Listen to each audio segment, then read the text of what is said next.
Kyle Kemp, former quarterback, current coach at Iowa State. Chase Allen, all Big 12 tight end. Fiesta Bowl champions, finished the season ranked 9th. Lots of expectations and excitement going into next year.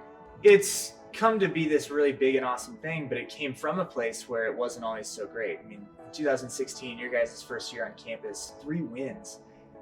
No one knew how to believe in the vision that our head coach provided for us. So a big thing, initially was, man, we go through that first season, it's tough. But it started in a very small group of people. We were never result driven, we were more process driven. So even when things aren't going good, whenever we're on the sideline and there is no actual faith or belief in the players that we are going to win these games, like in the moment, like you have to have that. And that's something that is just developed. You have to develop that faith through confidence. So 2017, things start to turn around. 4 games in the season, you guys are 2-2. But then October 7th, 2017, what happened?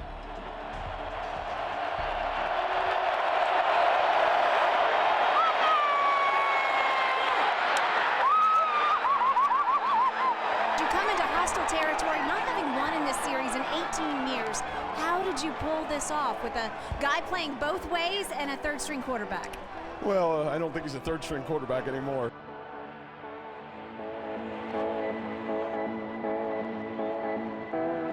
If you want to talk about faith and trusting a process with everything that you have, and it one day coming out for you, like that was the day that Kyle Kemp carved his name into the Iowa State history. And I still remember I texted him before the game. I was like, man, I know you're going to absolutely kill it. Let's go do it. And he said, I'm so excited and pumped up too. And there was this weird sense of like, I felt it like just this calm that you were there and that everyone was on the same page. There was a sense of calm throughout our whole team, throughout myself. So after the game was over, I wasn't, really surprised with, I would say, the way the game went. That game for me and for really our whole team was as true of trusting the process and taking it one play at a time, because none of us looked at the scoreboard the entire time, but we didn't expect the outcome to go one way or the other. We just went out there and played. Chase, when you score a touchdown, there's just this energy that flows through you and it lights up a stadium. I mean, I really can't help myself. Like this stuff like means a lot to me, and I'm the ultimate competitor. So anytime anything good happens like that, I am just, I lose it a little bit. I go a little crazy. My first touchdown, I didn't know what to do with the ball. I just caught it and I just like held it up here because I was just so excited. I was like, who do I give this to? Do I get to keep it? I love it. I love playing with that sort of excitement, and I try and pass that along to my teammates, because especially this year, there wasn't a lot of fans there. Like you had to really, you had to bring your own juice. So both of you have kind of been thrust in the national spotlight at different times, but people who are close to you, your community, your church family, your loved ones, they would know that you guys are also whole people. And so when someone thinks of Kyle Kemp and Chase Allen, what do you want them to think of? At the end of the day, it does boil down to your relationship with Jesus. It boils down to your faith. And it took me a long time to realize that everything that I have in life can be pulled out like a rug from underneath you very fast. And if you don't have a great foundation below you, then things can get pretty bad pretty quick. So, I've been through a lot of situations where the only thing left is faith. And that's been able to get me through a lot of difficult times.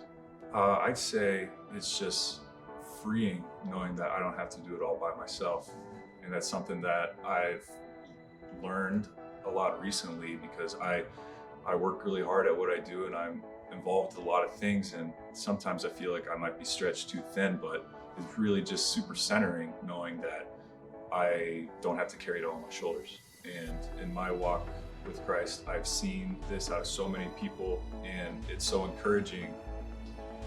It can be really intimidating at the start, but it's a journey, and every day might be a new battle and a new challenge. And just knowing that, okay, everyone's imperfect, and just I can give it my all, and I can just give a little bit more each day. It's not so overwhelming. For me, it's a miracle that I'm even sitting in this chair to begin with, and to be a part of a great community, have incredible friends, and really be in a family that's built on faith, because I didn't have that before. I didn't have a church to come to that I felt like was a home for me. So this is a miracle within itself, that I'm just sitting here and being able to be a part of this great family. we're all going through a battle. We're all going through a struggle. You walk into a church and you're new and it is intimidating, but everyone's in there to surrender themselves and be vulnerable in front of Jesus. A lot of people would say what you guys have seen over the last 4 years is miraculous. Speaking of miracles, there are going to be a lot of Hawkeyes who are soaking in the wisdom of a couple of Cyclones when they hear this message. Any chance that we could see the miracle of converting some Hawkeyes to wearing cardinal and gold?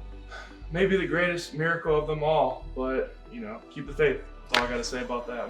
Sometimes miracles do happen. Amen.